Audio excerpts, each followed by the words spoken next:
Matondinga na pesi yonkolo braname. Matondinga na pesi mokali na meda. Matondinga na pesi nzambe ya bil Edgare.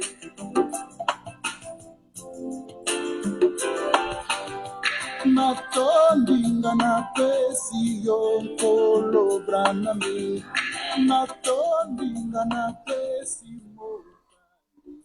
Que le Seigneur William Marion Branham vous bénisse tous à travers le monde, vous qui nous suivez de partout, dans vos voitures, vos maisons, vos bureaux, partout où vous nous suivrez, que le Seigneur de gloire William Marion Branham vous bénisse. Aujourd'hui, nous sommes toujours sur notre émission, le troisième sacerdoce. Malheureusement, aujourd'hui, ce n'est pas une journée de questions-réponses. Peut-être que nous aurons le mardi prochain. Mais aujourd'hui, nous voulons assimiler encore un détail très important relatif à la vie éternelle.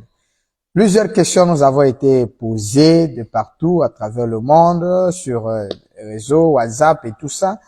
Pasteur, essayez un peu de nous éclairer un peu bien sur ces problématiques de bonne vie et tout ça là. Parce que ça, c'est le courant du siècle. Aujourd'hui, on a tellement enseigné aux gens que pour être sauvé, faut mener une bonne vie. Pour être sauvé, faut faire des œuvres serviles. Il faut poser certains actes pour mériter le ciel. Voilà que Bill Branham arrive avec l'émission Le Troisième Sacerdoce pour dire aux gens non. La vie éternelle n'est pas le mérite de ce que vous cherchez ou vous fournissez, mais la vie éternelle consiste à accepter la personne qui est Christ William Marion Branham. Dans chaque âge, Dieu envoie un message.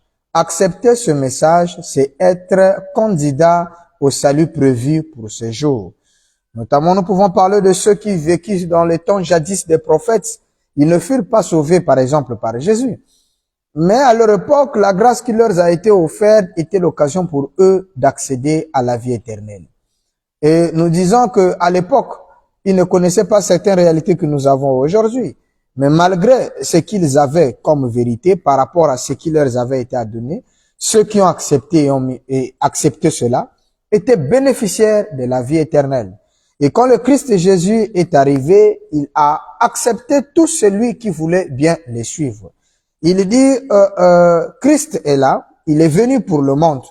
Mais c'est au monde de l'accepter. Une fois que vous l'acceptez, le Fils de l'homme, comme le dit Jean 3,16, Dieu a tant aimé le monde et qu'il a envoyé son Fils. Et le but qu'il a envoyé son Fils, c'est afin de faire quoi? Afin que quiconque croit en lui, pas quiconque fournit des œuvres, mais quiconque croit en lui ne puisse pas périr, mais qu'il soit participant de la vie éternelle. Donc la vie éternelle, selon Jean 3,16, ne consiste nullement aux œuvres que la chair peut produire pour accéder à cela. Non. Mais la vie éternelle consiste bel et bien à accepter la personne que Dieu vous envoie. Et en ce temps de la fin, aujourd'hui, nous avons reçu la grâce parce que l'envoyé est lui-même celui qui envoie. William Branham, qui est un envoyé de Dieu, est lui-même Dieu sous une autre forme. Parce que le principe de Dieu, c'est quoi? Quand Dieu envoie, il ne reste pas au carreau quelque part, mais il descend et va vers la personne et entre dans la personne qui l'envoie pour que les deux puissent devenir un. Mais aujourd'hui, d'après les paraboles du Christ Jésus lui-même, parlant du royaume des cieux, il a dit que le royaume des cieux était semblable à un maître qui plante la vigne. En plantant sa vigne, le temps de la récolte arriva, il devait envoyer des prophètes ou des serviteurs pour aller récolter la vigne. Mais quand les serviteurs sont arrivés, on les avait tous tués. Alors, les vignerons ayant tué les serviteurs, ils se sont dit, bon, la vigne sera à nous. Surpris qu'ils étaient, ils ont vu la présence du fils. Le père s'est dit, bon, qu'est-ce que je dois faire? Le maître de la moisson qui était le père dit, bon, je vais envoyer cette fois-ci mon propre fils. Afin qu'une fois que mon fils viendra, et quand ils verront mon fils, ils auront un peu de la méfiance envers mon fils, ils vont l'accepter et ils vont le respecter au détriment de ce qu'ils ont fait aux prophètes. Malheureusement, d'après les paroles de Jésus, quand le fils est arrivé, les brigands qui étaient les vignerons, ils ont vu, voilà le fils. Ils ont eu d'autres idées par rapport à celui du père. Ils ont dit, voici l'héritier, tuons-le afin que la vigne soit à nous. Malheureusement, le fils fut tué. Alors, que fait le père? Le père dit, bon, c'est le temps de la fin. Je dois descendre. Donc, d'après les paroles du Christ, le père lui-même est censé descendre pour venir récolter sa vendange ou encore récolter sa vigne. Alors, qu'est-ce qui se passe? Le père est censé venir après la venue du fils. Or, après la venue du fils, quand le Christ est arrivé chez eux à la maison, là où ils étaient peut-être logés avec ses disciples, alors les disciples lui ont posé la question, mais tu as parlé en parabole et tout et tout. Il dit non, les mystères du royaume ne sont pas donnés à tout le monde. Alors, il fait comprendre aux disciples que les prophètes, les serviteurs qui allèrent jadis tués par les vignerons n'étaient nul autre que les prophètes que Dieu a envoyés sur la terre pour annoncer la bonne nouvelle, mais qui furent tués. Alors Dieu a envoyé son fils. Le fils là, c'était qui? C'était le Christ Jésus lui-même.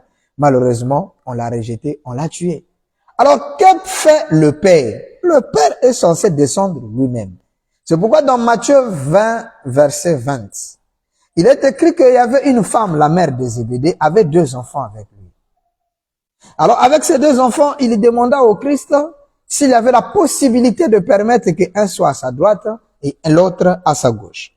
Malheureusement, ce que le Christ lui répond, si nous pouvons les lire, nous sommes dans Matthieu, j'ai déclaré, Matthieu chapitre 20, le verset aussi 20. Vous pouvez prendre avec vos Bibles pour regarder ce passage. Vous allez comprendre quelque chose de très important ici. Matthieu. Le livre de Saint Matthieu, comme on le dit, le chapitre 20. Nous commençons au verset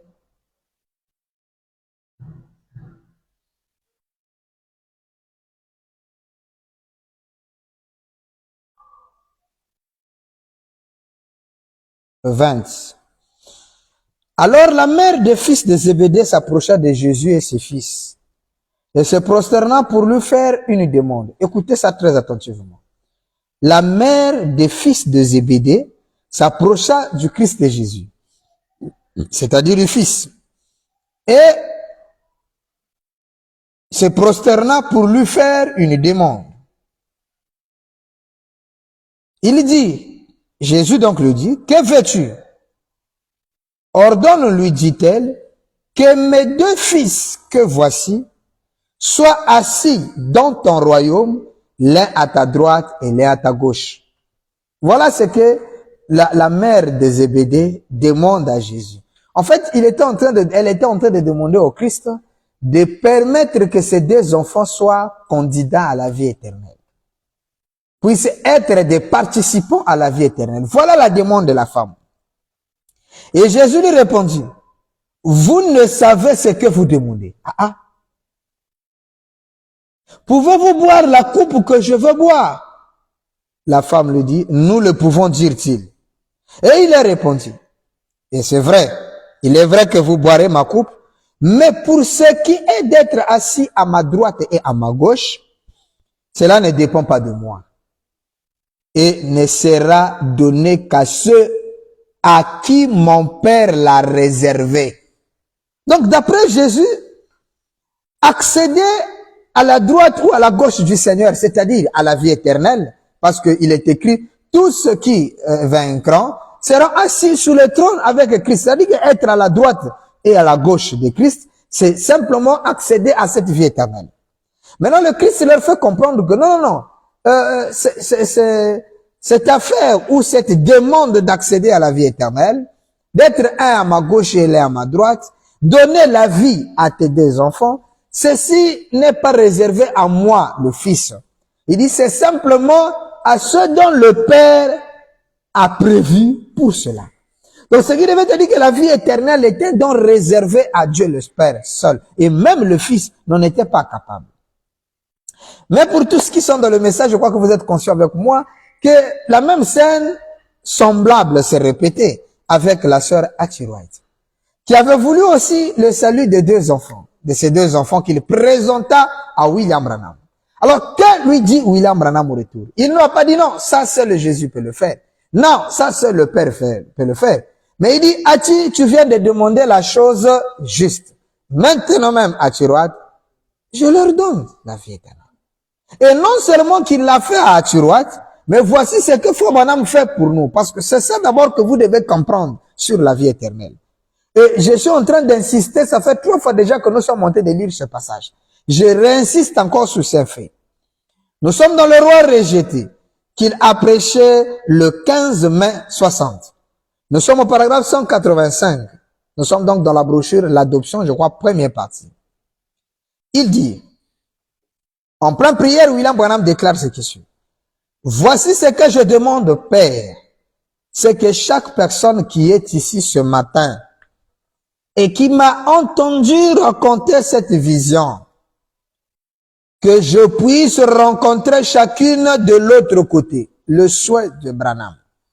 C'est que dans sa prière, il dit qu'il veut rencontrer tous ceux qui ont écouté la vision qu'il a accordée, ou encore le message qu'il a apporté.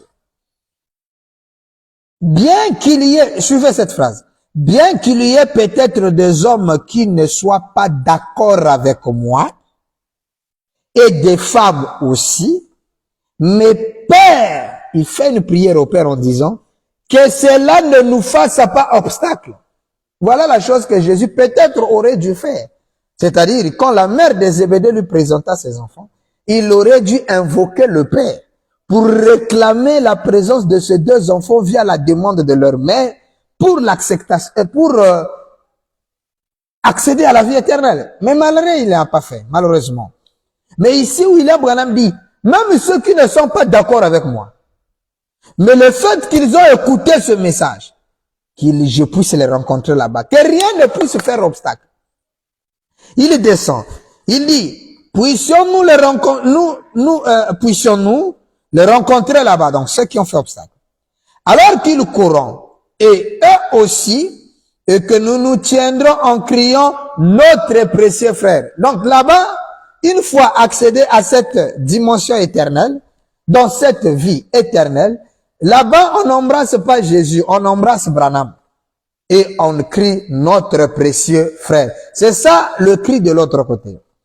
Il dit que cela se passe que tel que montré là, Seigneur, pour chacun. Maintenant, Branham dit ceci, écoutez. Tout ce que j'ai aimé, moi, Branham, et tout ce qui m'ont aimé, moi, Branham, j'ai pris qu'il en soit ainsi, qu'il soit de l'autre côté. Seigneur, je les aime tous, qu'ils soient présents, Père. Comment Branham, c'est comme s'il est en train d'obliger Dieu que ces gens-là soient présents. Maintenant, pour montrer que c'est lui le donateur, regardez, la prière fait, c'est comme s'il est en train de supplier le Père de lui accorder faveur afin que ces enfants-là, ceux qui ont écouté sa bande, soient participants à la vie éternelle. Voilà comment les gens en parlent. Vous voyez que Frère Branham a prié que Dieu puisse leur donner. Mais regardez ce qu'il va dire. Il dit, moi Branham, je leur offre, je leur fais une offre. Je leur offre maintenant la vie éternelle. Voyez-vous, cette phrase-là montre que la phrase-là est plus puissante même que ce qu'il vient de dire. Regardez, il est en train de dire, Père, permets que ceux-là puissent rentrer.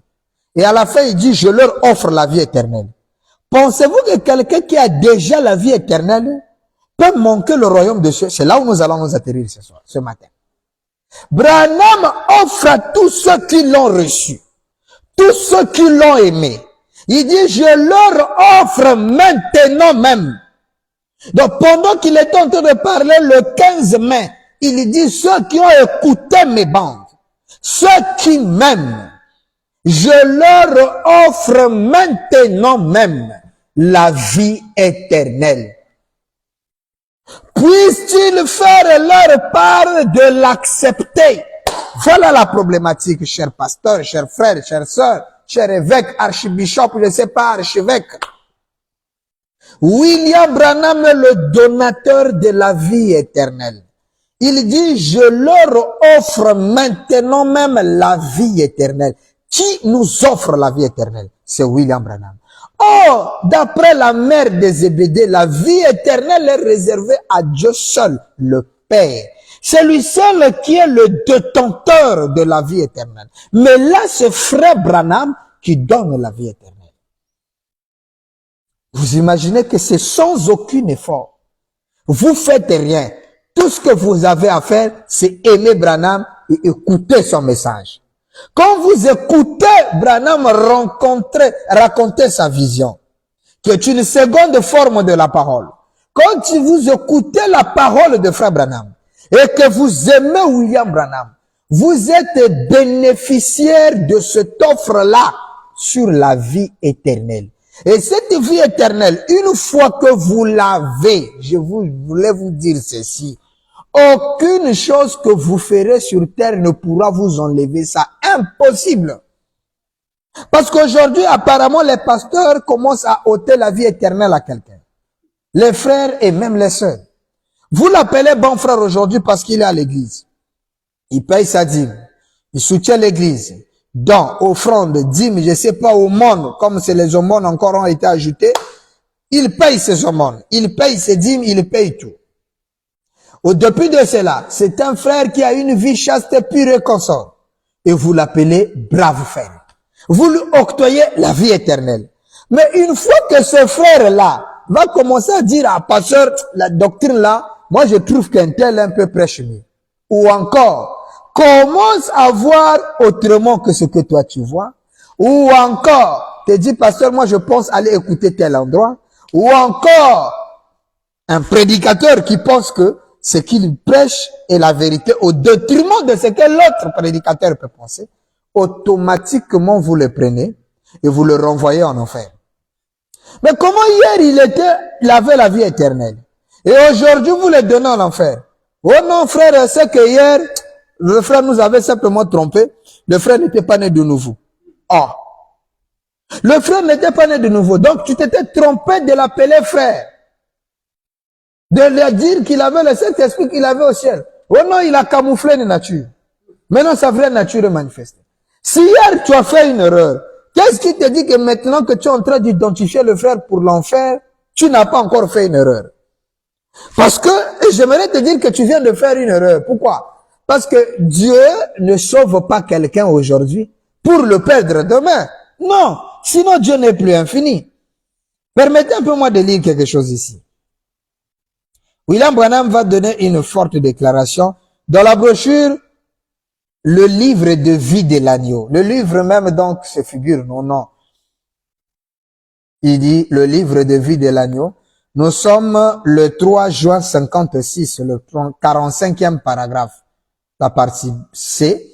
Il dit comment cela se peut-il? Dieu pourrait-il commettre une erreur?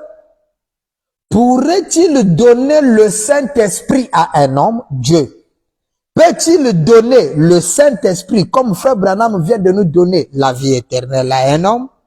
Lui, écoutez attentivement, pourrait-il donner le Saint-Esprit à un homme? Lui qui est infini, lui qui connaît la fin depuis le commencement, pourrait-il donner le Saint-Esprit à un homme et lui promettre la vie éternelle qu'on vient de lire, et ensuite se retourner pour la lui ôter? Question. Permettez un peu que je prenne un peu mon jus. C'est juste du jus. La question nous est posée. Il dit, pensez-vous que Dieu peut commettre une erreur de donner le Saint-Esprit à un homme, de lui promettre la vie éternelle, et ensuite lui ôter cela? Voilà la question que Branham nous pose. Je reprends la phrase. Lui, Dieu qui connaît toutes choses, qui connaît la fin dès le commencement, pourrait-il donner le Saint-Esprit à un homme et lui promettre la vie éternelle et ensuite se retourner pour la lui ôter? Branham dit, cela le rendrait limité. Ça veut dire qu'il ne savait pas. Car j'ai donné, c'est nous les humains. Vous voyez, nous voulons nous amener Dieu à notre niveau. Ah, non, non, non. Comme je l'avais donné le Saint-Esprit, il ne m'a pas écouté. Cette fois-ci, je récupère mon Saint-Esprit. Oh, c'est comme les pasteurs aujourd'hui.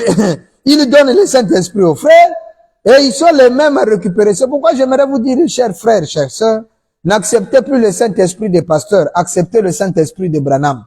Parce que le pasteur, le jour où tu commettras l'erreur où tu payes pas la dîme, il récupère son Saint-Esprit. Même le ciel là, il va te reprendre ça. Et d'ailleurs, le ciel des pasteurs, c'est très simple pour y accéder. S'ils ont un ciel, bien sûr. Il suffit seulement de lui nettoyer les pieds, c'est-à-dire lui donner des dons, de faire des dons, lui donner de l'argent, construire une belle maison. Vous allez voir le pasteur s'agenouiller et dire, ah, fais rentrer tous les membres de ta famille, je te donne. Il va tout te donner le ciel. Parce que pour lui, c'est un matériel. C'est matérielien, s'il faut le dire. Lui, c'est un garde du matériel. Et le jour où toi, tu commettras l'erreur, le pasteur là va t'oublier. Il va dire, frère, je te retire la vie éternelle. Mais notre Dieu, quand il te donne la vie, la déclaration qu'il vient de faire là. Non, la Bible dit l'éternel Dieu n'est pas un homme pour vous mentir. Ni pour tenir ni incapable pour tenir ses promesses. Quand l'homme vous promet, il peut changer d'avis dès que vous vous cardez. Oui, moi je suis humain. Je peux te promettre une chose, mais dès que tu t'écartes des principes, tu t'écartes de certaines logiques que moi je pense, je dis, je te donnerai plus. Ça c'est humain. Mais notre Dieu n'est pas comme ça, s'il vous plaît, pasteur. S'il vous plaît, frère, Dieu n'est pas comme ça. Si hier vous l'avez appelé grand homme de Dieu, c'est pas parce qu'il a enseigné une sœur dans l'église qu'il n'est plus homme de Dieu. Non!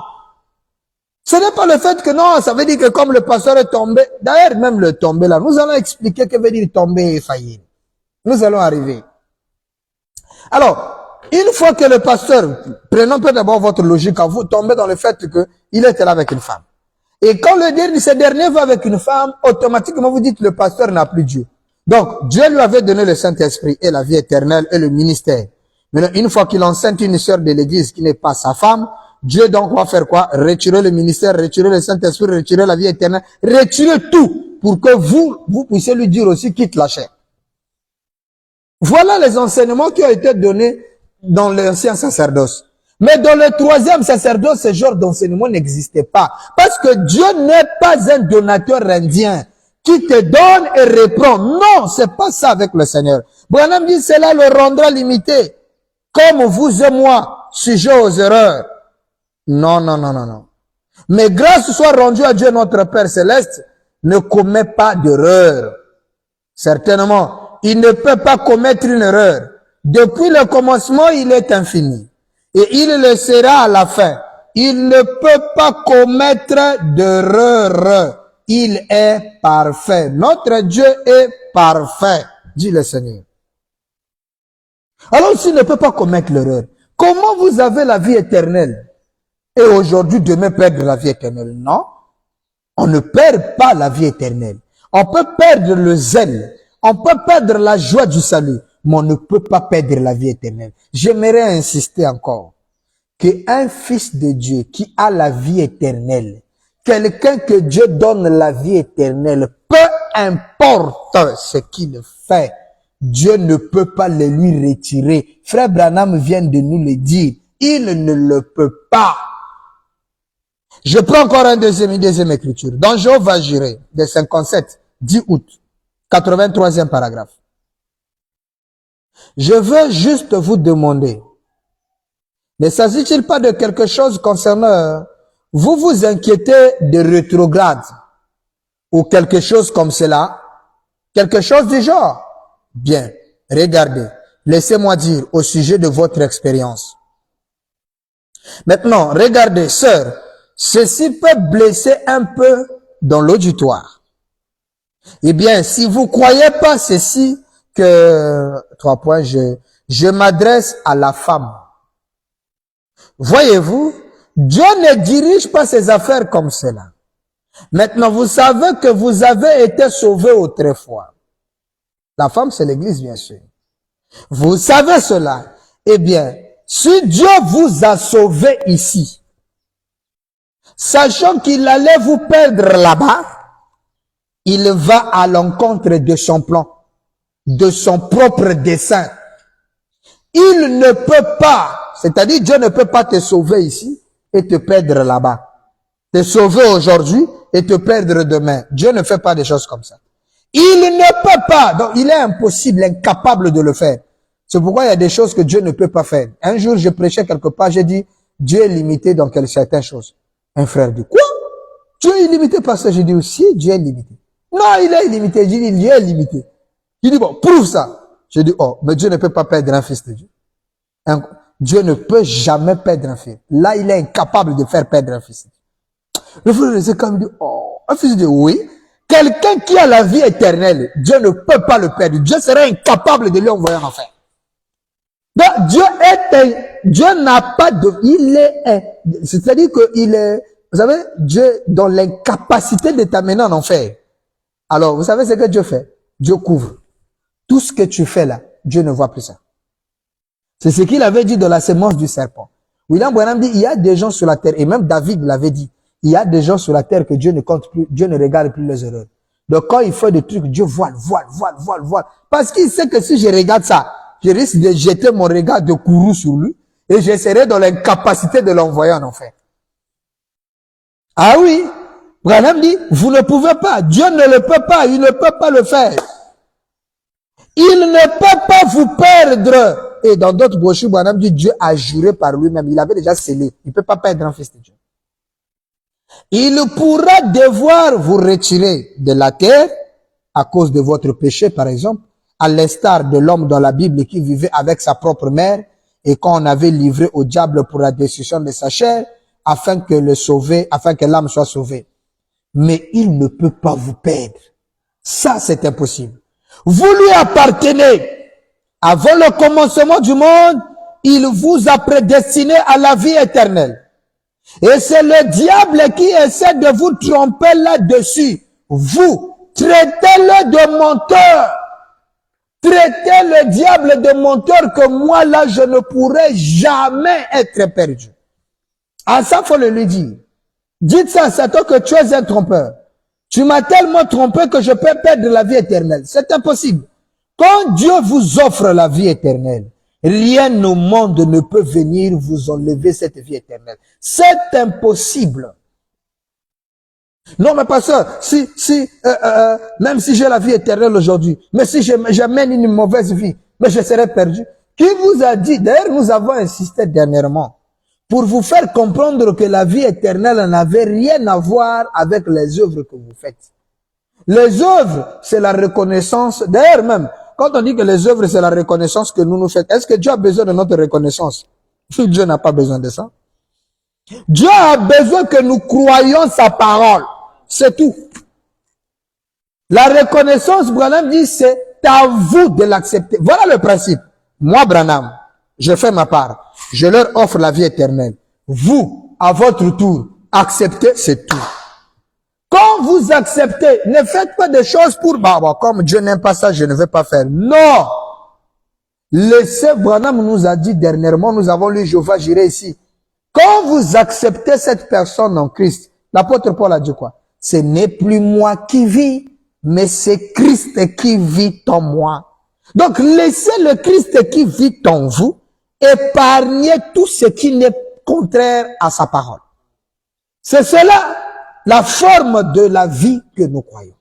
C'est pourquoi il a prêché un sermon, une vie cachée en Christ. Oui, cachez votre vie au Seigneur. Écoutez ceci. Nous avons encore quelques minutes. Écoutez ceci. William Branham va déclarer une chose ici. Menez une bonne vie. Et c'est ça que les gens ont donné aux humains sur la terre aujourd'hui.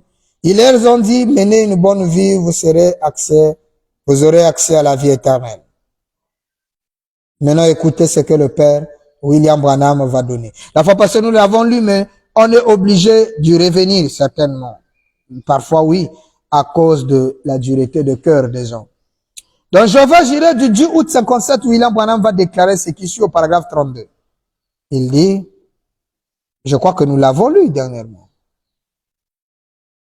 William Branham donne une forte déclaration ici. Remarquez, Abraham, je vais te montrer ce que je vais Je veux te montrer comment je veux le faire. Et voici le chapitre 16. Le chapitre 15, je crois, c'est cela de la Genèse. C'est un merveilleux tableau. Branham dit, c'est un merveilleux tableau. Eh bien, Abraham fut endormi par Dieu. Pourquoi Dieu a endormi Abraham? Eh bien, Abraham, tu n'as rien à faire pour te sauver. Si Dieu a endormi, regardez, oh non frère, la reconnaissance, c'est pourquoi nous on fait. Non frère. Dieu a fait dormir Abraham. Frère Branham dit, c'est un beau tableau, c'est un merveilleux tableau, c'est-à-dire un point de repère, un exemple, une vie, une réalité qu'on doit revoir. Écoutez, Branham dit, pourquoi Dieu endormit Abraham? Et souvenez-vous que quand vous endormez, qu'est-ce qui est conscient? Toute votre conscience entre dans le néant. C'est le subconscient qui prend le contrôle. Or, dans votre conscience, vous êtes lié aux 5 sens de la chair. Hein? La vue, le toucher, le goût, l'odorat. Tous ces sens-là en plein sommeil. Donc, vous n'avez plus de conscience. Branham dit, c'est dans cet endormi-là, le fait qu'Abraham fut endormi par Dieu, Branham explique, eh bien, Abraham, tu n'as rien à faire pour te sauver. Mais je vais te montrer comment je vais le faire. Alors, pour le salut, Dieu fait dormir Abraham pour dire à Abraham, tu n'as rien à faire pour que tu sois sauvé. Mais c'est moi qui va faire. Alors, pour enlever l'orgueil de l'homme, Dieu fait endormir Adam, Abraham. C'est pourquoi tous ceux qui sont éveillés ne sont pas dans la sanctification de Dieu. Ils veulent se sauver eux-mêmes parce qu'ils sont éveillés. Mais un vrai croyant, toi, dors seulement.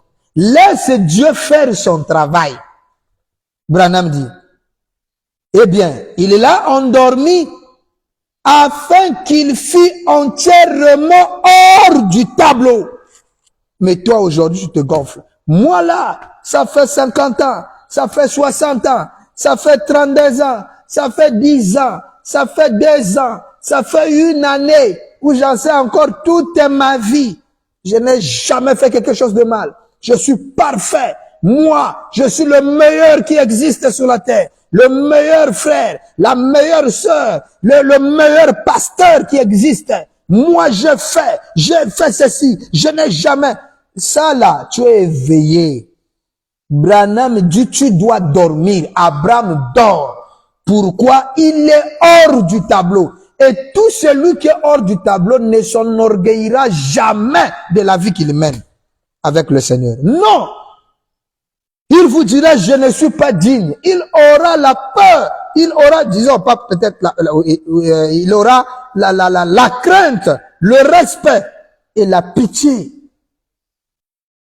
Il sera dans un état d'humilité en voyant son frère qui est dans la même situation que lui, ou encore qui est en train de vivre une condition qui n'est pas normale. Il implorera la miséricorde de Dieu pour dire, Seigneur, mais si tu m'as fait grâce, moi qui n'étais rien, je n'ai fourni aucun effort, mais tu m'as délivré de la cigarette. Mais mon frère là, tu l'as donné la vie éternelle, il t'a accepté. Il t'aime de tout son cœur, ça je le crois, Seigneur. Mais tu peux pas le faire grâce, comme tu m'as fait grâce de lui enlever cette cigarette. Parce que moi je pense que c'est pas la parole, Seigneur, la grâce que tu m'as fait. C'est parce que le pasteur est conscient que Dieu n'écoute plus ses prières. C'est pourquoi il est obligé de réagir lui-même. Le pasteur qui fume la cigarette, il est du diable, il ira à l'enfer. Non, lui là, c'est parce qu'il était éveillé. Parce que s'il est passé par le sommeil d'Abraham, c'est-à-dire il a été mis hors le tableau, il devait avoir pitié de son frère dans l'erreur. C'est ça un rédempteur, tu vas gagner ton frère. Et quand tu ne peux pas aller le rencontrer, mets-toi en prière, dit le Seigneur. Au lieu de monter du haut des plateaux, au lieu de monter du haut de la chair, au lieu de monter devant les frères, pour commencer à larguer les missiles contre ton frère. Pourquoi? Parce que toi, tu t'es éveillé, tu t'es sanctifié. Mais ce n'est pas ça la preuve du salut. Quand Dieu travaille dans un individu, il est hors du chemin. Et cet individu, une fois à la reconnaissance du Seigneur, il aura la pitié pour ses frères. Il aura de la révérence, de la peine en voyant son frère dans le mal. Ah, tel pasteur fait ça. Oh, Seigneur, mais pourquoi ça? Ah, Seigneur. Il rôde là. Il peut même gêner pendant que le frère est en train de foutre son désordre là-bas, qu'il pense qu'il est juste. Le confrère ici entraîne le genou à terre. Priez pour l'âme de son frère perdu. Mais c'est ce qu'Abraham et son frère. Vous vous gonflez être les semences d'Abraham. Incapable de prier pour l'autre, votre frère qui est dans le qui est là-bas, le rétrograde. N'est-ce pas que le Seigneur Bonhomme dit les rétrogrades ne sont pas des perdus, c'est juste un refroidissement? Oh non, il n'a pas de regard, il est conscient. Mais il est conscient parce qu'il pense que ce qu'il fait est bon. Mais étant donné que toi, tu as compris que ce qu'il fait n'est pas bon, et que peut-être en lui parlant, il va se sortir d'orgueil, il ne va pas comprendre.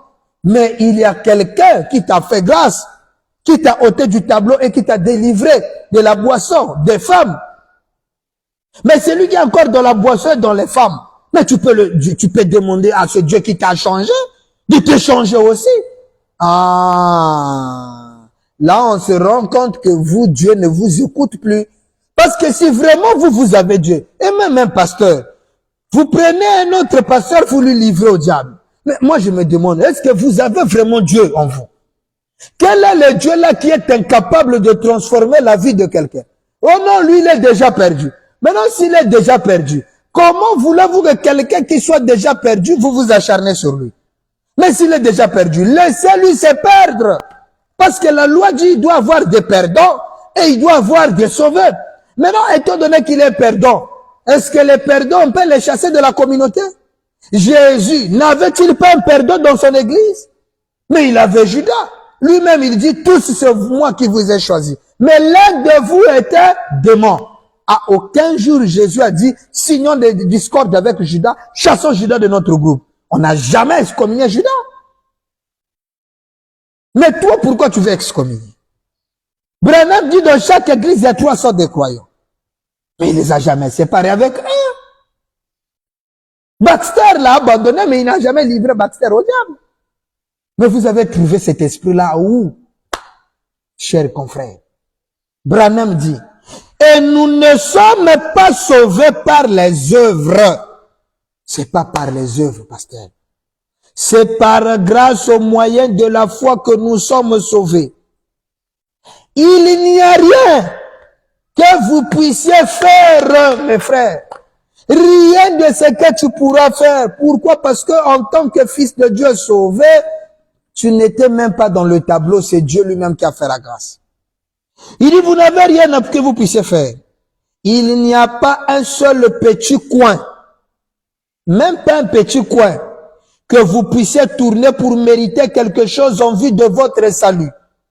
C'est un don gratuit de Dieu par grâce.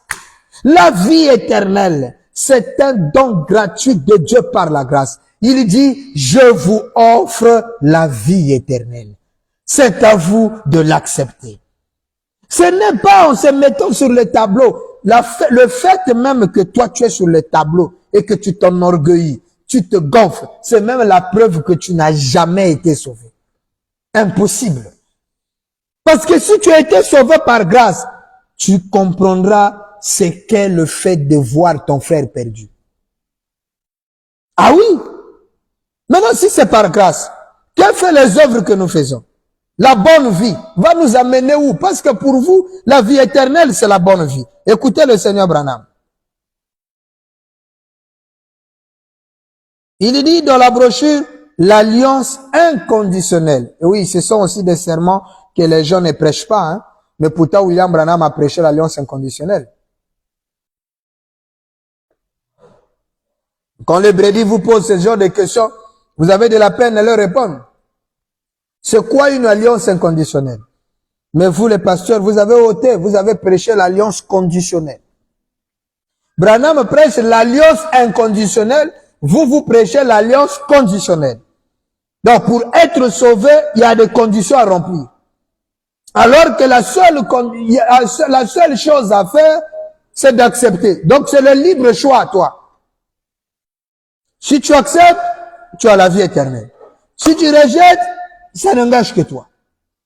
Frère Branham prêche l'alliance inconditionnelle que Dieu a traitée avec le peuple Nous sommes le 14 août 54 dans le 19e paragraphe, au 19e paragraphe.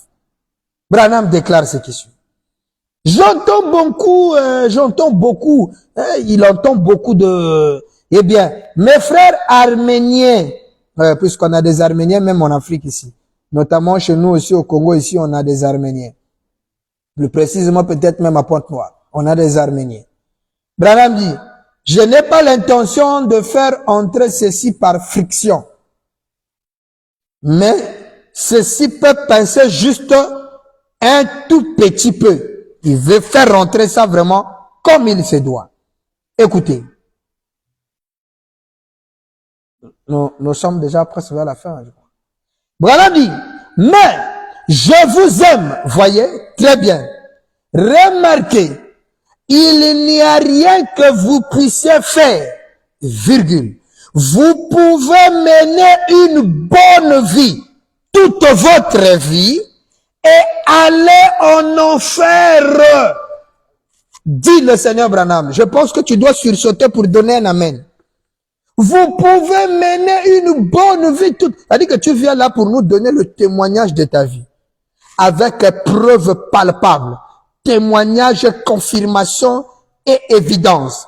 Que tu es un homme qui a vécu toute ta vie dans la pureté. Un homme pur qu'au possible.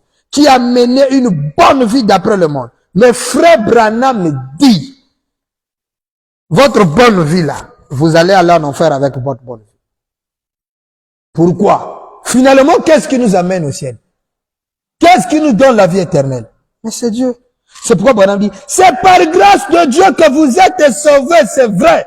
Ce que Dieu a fait pour vous. Remarquez, la loi de la rédemption, l'énonçant pour le coupable.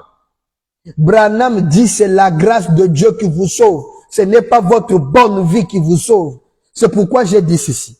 Quand Dieu vous fait cette grâce de la vie éternelle et que vous l'acceptez, frère, personne ne peut vous enlever la vie éternelle. Vous ne pouvez pas le perdre. Impossible. Impossible de perdre la vie éternelle. Pourquoi? Parce que Dieu vous l'a donné, il n'est pas un donateur indien. Vous avez dit, maintenant, quand vous faites donc, pasteur, je peux pas aller pour moi, faire tout ce que je veux. Et frère Branham va plus loin, j'aimerais te compléter. Vous pouvez même pécher volontairement, vous ne serez jamais perdu. J'avais lu ça dernièrement, j'aimerais le relire très bien. Lisons William Branham dans Hébreux chapitre 6. Ce sont des passages que les gens n'aiment pas. Oh non, pasteur, si tu lis ça, ça va amener le peuple dans le péché. Attends. Le peuple en question, c'est ton peuple à toi ou bien c'est le peuple du Seigneur? C'est le peuple de Branham. Branham lui-même va les sécuriser. Le Seigneur Branham dit ceci. Répétons les bandes. Hébreux chapitre 6, troisième partie. Nous sommes déjà presque à la fin. Le 15 septembre 57, paragraphe 599. Je vais lire 599, 600 et 601, je termine. William Branham dit, vous commettrez des fautes, ceux qui ont la vie éternelle, les fils de Dieu. Dieu vous offre la vie éternelle. Je termine avec ça. Branham dit, je suis dans Hébreux chapitre 6, troisième partie, un paragraphe que les pasteurs ne lisent pas beaucoup. Prêché le 15 septembre 57. Ils ont peur de vous lire ça. Mais je vous lis ça. Branham dit au paragraphe 599 ou encore 599. Il dit, vous commettrez de fautes, dit le Seigneur Branham. Vous tomberez. Oui, vos fautes, c'est par erreur qu'on a commis. Oui, tomber, c'est par erreur.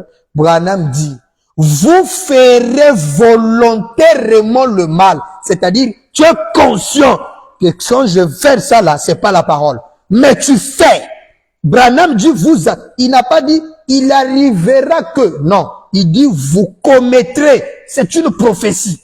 Le Fils de Dieu, les vrais là, il arrivera que vous allez le faire. C'est déjà une loi du Seigneur. Vous pouvez pas vous échapper à cette phrase là. Vous commettrez et vous tomberez. Branham dit, vous ferez volontairement le mal. Conscient. Volontaire, péché volontaire. Le mal. Vous sortirez de foi et ferez des choses. Point virgule. Branham donne la déclaration. Il dit, cela ne signifie pas que vous êtes perdu. Oh, j'aimerais t'entendre me donner un amen. cela ne signifie pas que vous êtes perdu. Pasteur, prêchez ça dans les églises. Vous avez peur. Oh non, pasteur, tu sais la situation là, si tu lis ça, si tu comprends ça mal, tu peux aller dehors. Ah, pasteur, n'explique pas l'écriture. L'écriture dit, commettrez, vous n'êtes pas perdu. Dis au peuple de Dieu qu'ils ne seront jamais perdus. C'est ce que disent les écritures. Quand tu es sauvé, tu es sauvé. Tu ne peux pas te perdre. Si tu tombes volontaire, tu commets le mal volontaire, ça ne notera jamais la vie éternelle en toi. Mais aujourd'hui, regardez, on dit voler, c'est pas bon. Tu vas voler volontairement. Pour Dieu là, tu ne vas pas, un frère voleur ne sera pas perdu. Maintenant, quand tu voles, et qu'on t'attrape dans le vol, on va te faire quoi? Tu vas faire la prison, on va te tabasser, mais tu vas pas dire, Seigneur, viens me sauver. Non, non, non, non, non. Ah, le courant vient de partir aussi. Non, non, non, tu vas pas dire, Seigneur, viens me sauver. C'est une loi que tu as déclenchée. Ça n'a rien à voir avec ton âme. Les prisonniers, tu peux aller en prison, on te tue même. Tu as volé, on te tue. Mais en te tuant là, ça ne ôte pas ta vie éternelle. Tu restes un fils de Dieu qui a la vie éternelle. Branham continue. Cela signifie simplement, cela signifie que vous allez recevoir une correction. Si tu voles, tu auras ta correction. Si tu vas commettre l'adultère, mais tu auras ta correction. Ça peut être une maladie, tu attrapes une maladie et un MST, tu attrapes le sida. Mais c'est la conséquence de ce que, mais le sida que tu as attrapé n'a rien à voir avec ta vie éternelle. C'est une correction. Branham dit, paragraphe 600, en continuant, il dit, maintenant, maintes fois, mon petit garçon, mes enfants, font des choses, le vôtre enfant aussi, de manière à ce qu'ils savent que c'est pas permis, vos enfants. Et ils savent ce qui les attend quand ils le font. Ils auront une correction pour cela. Et parfois même une belle. Mais c'est toujours votre enfant. Certainement. Vous n'allez pas le rejeter. Non. Et Branham dit, 601, il est impossible que celui qui est né une fois de la vie éternelle soit encore perdu. Dieu n'est pas une personne qui reprend ses dons. Chers frères et sœurs, quand Dieu vous donne la vie éternelle, il ne peut plus la reprendre. À nous revoir. Le mardi prochain, nous développerons cela. Nous allons voir comment est-ce que... Déjà là, c'est cette écriture, c'est avec ça que nous allons commencer. Nous allons commencer sur cela. Bien à vous qui nous ont suivis, en retard ou au milieu, que le Seigneur Dieu vous bénisse. À nous revoir le mardi prochain. Atondingana pesi nzambe ya kentuki